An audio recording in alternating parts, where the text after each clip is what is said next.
Hey guys, I'm Alex. So you are looking for a way to transfer your data from one level to the next, right? Well, me too, so let's make it. What I need is a way to select from the main menu the same level, but with different modes based on the button pressed. First, we'll need a game instance. We go to Blueprint class, we search game instance, and we'll select this one. We'll call it game instance, GI for short. And for me, it needs to be endless mode. Perfect. Now we'll need to set it in our project. So we'll go to edit, project settings. We'll go to maps and modes, and it's right down here and selected. Now it's applied to our entire project, which is great. Now in my case, I need a way to select my modes. So in this case, I will use an enumeration. So I have here my folder and I will search enumeration. I'll create this enum, and it will be endless modes, and I'll add 3. The first one is solo timed, then it's endless PvP. Afterwards it will be endless PvB, player versus bot. Other people might use different, but this is what I got. Okay, that's done. So now we'll go back to our endless instance and we'll add a variable. We'll call it enum endless modes, and we'll select here enum endless.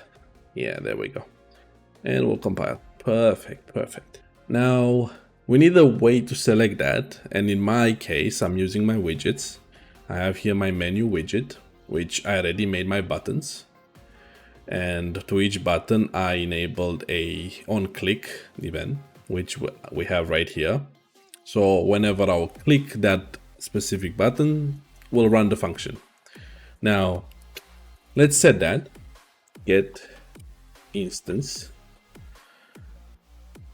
We'll do a cast to GI endless mode. Yes, right here, perfect. Set enumeration endless. So we don't need a switch since we have each button one by one. And for this one, it's solo timed, and yes, that's correct.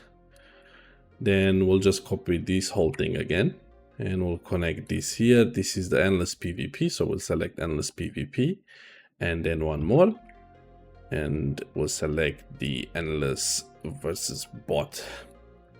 Perfect. Now we also need to open my level. Checked. And all will be opening the exact same level for me. So for me, it's the auto-generated. It's basically an auto-generated, never-ending map. Now we'll need to go to the level that the information to be transferred to. So again, in my case, is the auto-generated. Save. This is my auto-generated map. It just continues, keeps going on and on. You can either do it via the game mode, where you can store the send the information from the game instance to the game mode, and from there in the level blueprint you can sort everything based on that, or you can do it straight in the level blueprint also. In my case, I will use the level blueprint. Again, we'll get game instance. Perfect. And as to GI endless mode. So again, yours might be called differently based on how you named your game instance. I'll get endless mode. I'll do a switch.